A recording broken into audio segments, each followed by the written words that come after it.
Shalom, Bapak Ibu saudari terkasih, sidang jemaat yang dikasihi Tuhan.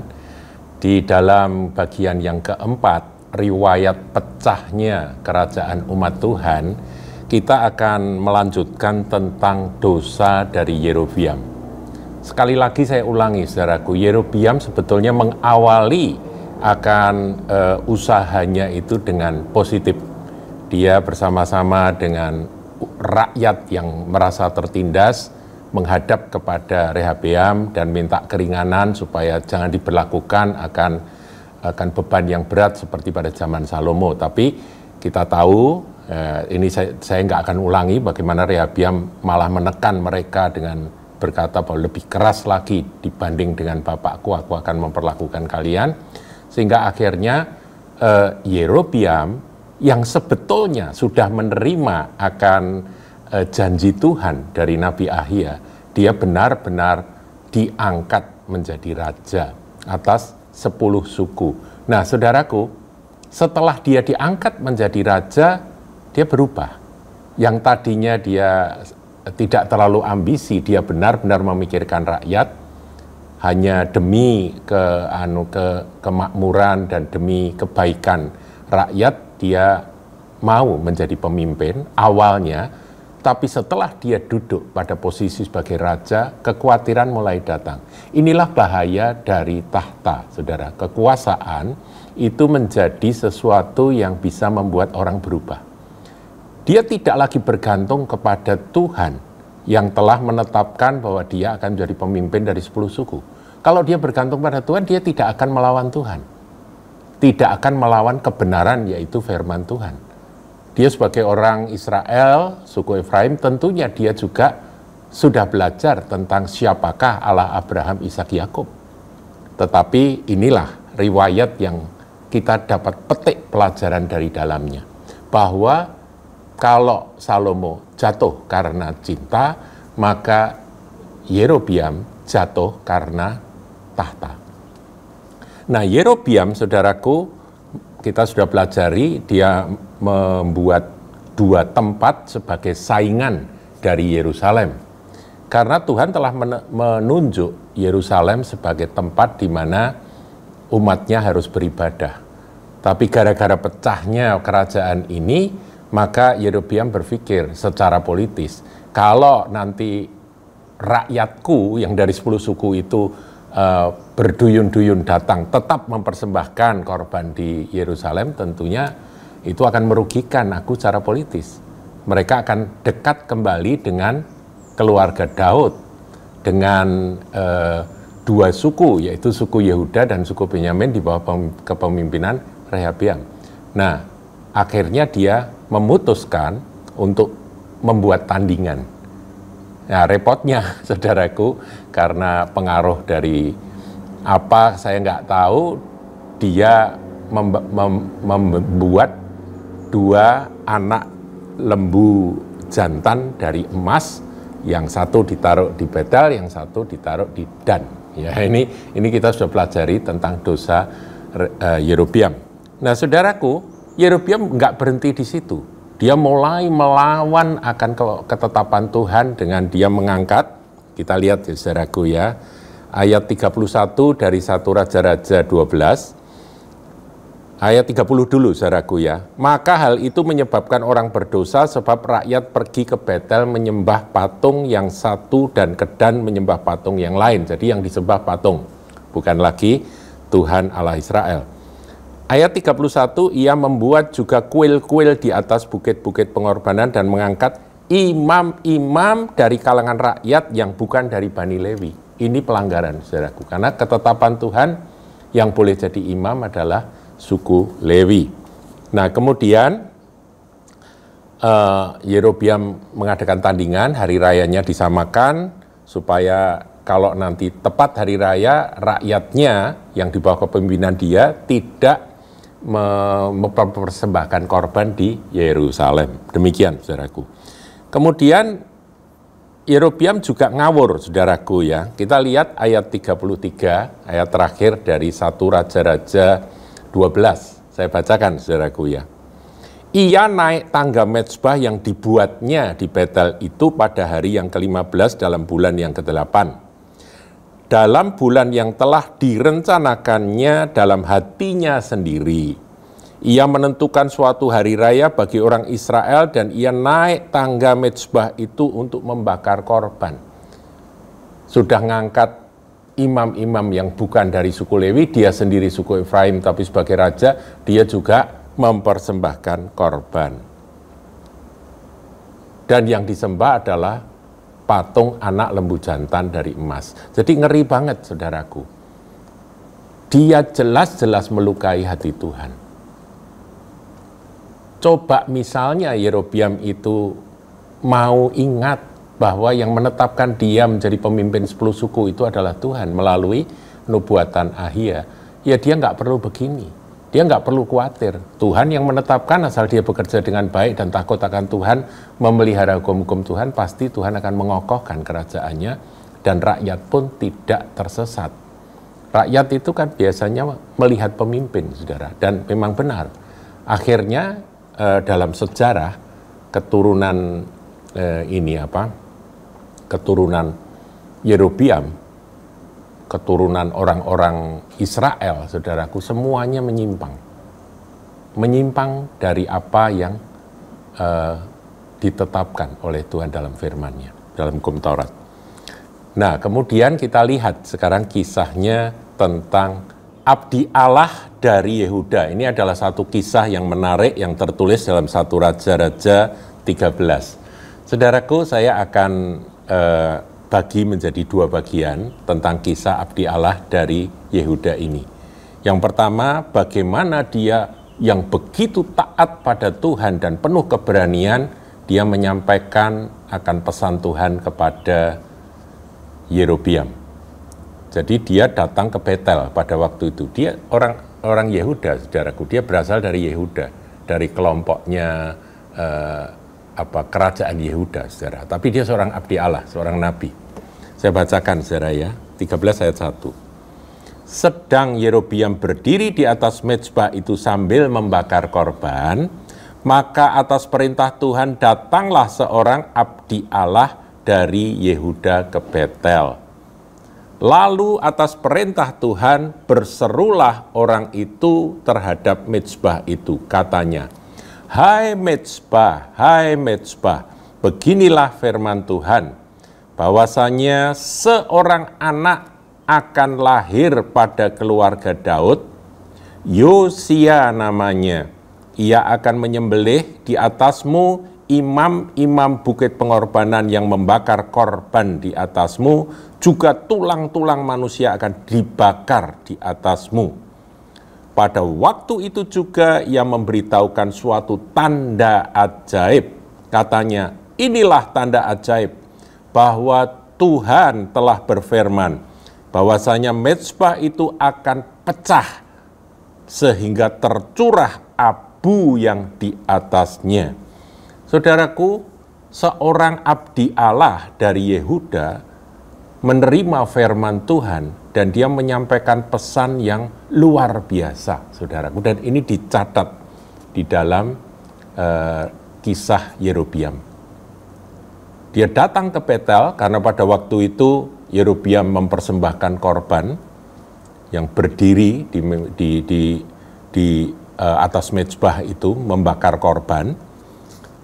Nah, kemudian dia menyerukan, hai mezbah, beginilah firman Tuhan. Dia menubuatkan tentang apa? Sudah di ayat 2, coba kita ulangi, saudaraku ya. Kita lihat kata hai mezbah itu aja. Hai mezbah, beginilah firman Tuhan, bahwasanya seorang anak akan lahir pada keluarga Daud, Yosia namanya. Saudaraku, ini jauh sekali sebelum zaman Raja Yosia. Kalau saya hitung ya, kita coba hitung-hitungan, saudara ya. Meneliti sejarah ini harus cermat, saudaraku ya. Di dalam Injil Matius, silsilah Tuhan Yesus, Matius 1, kalau saudara lihat zaman Rehabeam ya, ayat 7, dikatakan Salomo memperanakkan Rehabeam. Begitu ya, jadi itu kan zamannya Rehabeam. Rehabeam berhadapan dengan Yerobeam, dan Yerobeam ini menyimpang dari firman Tuhan setelah dia menjadi raja dari 10 suku itu. Nah, Yerobeam ini mendengar nubuatan dari abdi Allah dari Yehuda tadi, yaitu apa? Akan lahir dari keluarga Daud satu keturunan, seorang dari keturunan Raja Daud, yaitu bernama Yosia. Disebut namanya, saudaraku. Wah, ini nubuatan yang sangat-sangat jauh tapi akurat ya. Jauh sekali. Ya, coba kalau kita hitung ya, saudara lihat mulai ayat 7 itu ya, Rehabeam memperanakan Abia, Abia memperanakan Asa, Asa memperanakan Yosafat, Yosafat memperanakan Yoram, Yoram memperanakan Uzia, Uzia memperanakan Yotam, Yotam memperanakan Ahaz, Ahaz memperanakan Hizkia. Ayat 10, Hizkia memperanakan Manasye, Manasye yang jahat itu saudaraku ya. Manasye memperanakan Amon, dan Amon memperanakan Yosia. Kalau saudara hitung, Yosia itu keturunan ke-11 dari Rehabeam. Ke-11 saudaraku. Hebat ya. Ke-11 saudara. Jadi betapa akuratnya firman yang disampaikan oleh abdi Allah dari Yehuda. Tidak disebut namanya, siapa nih abdi Allah dari Yehuda. Tapi yang jelas ini abdi ini belum tua. Dia masih muda, dia masih segar, dan dia masih sangat akurat di dalam menyampaikan firman Tuhan dan penuh keberanian. Ya, dia pada waktu itu dia bernubuat di depan Raja Yerobeam. Kemudian dia mengatakan tanda ajaib akan Tuhan nyatakan, yaitu bahwasanya, bahwa ini ayat 3, pada waktu itu juga yang memberitahukan suatu tanda ajaib, katanya inilah tanda ajaib bahwa Tuhan telah berfirman bahwasanya mezbah itu akan pecah sehingga tercurah abu di atasnya.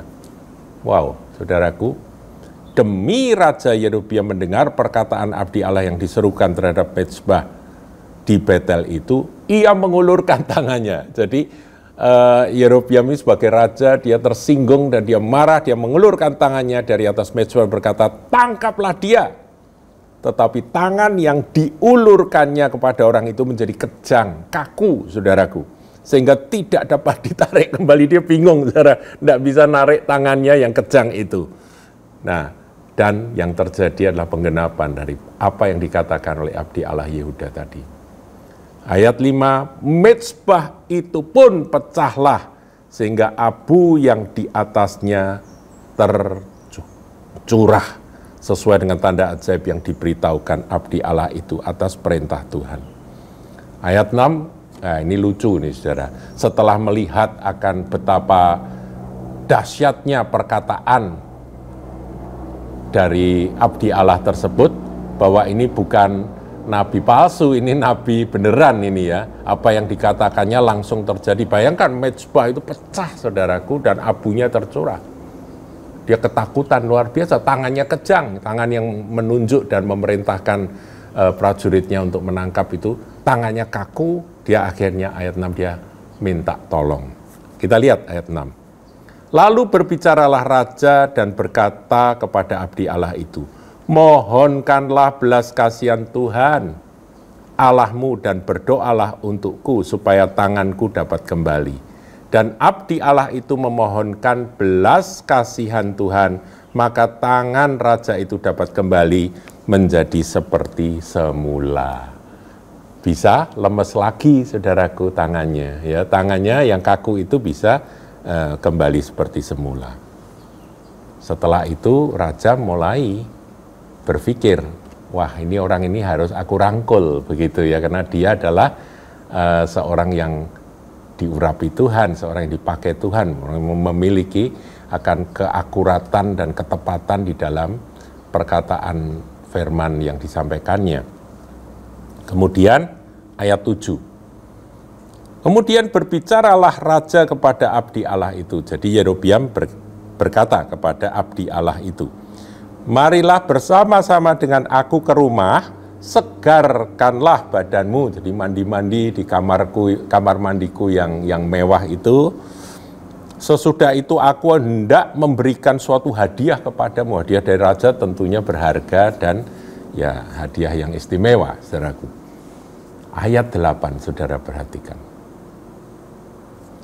Tetapi abdi Allah itu berkata kepada raja, sekalipun setengah dari istanamu kau berikan kepadaku, aku tidak mau singgah kepadamu.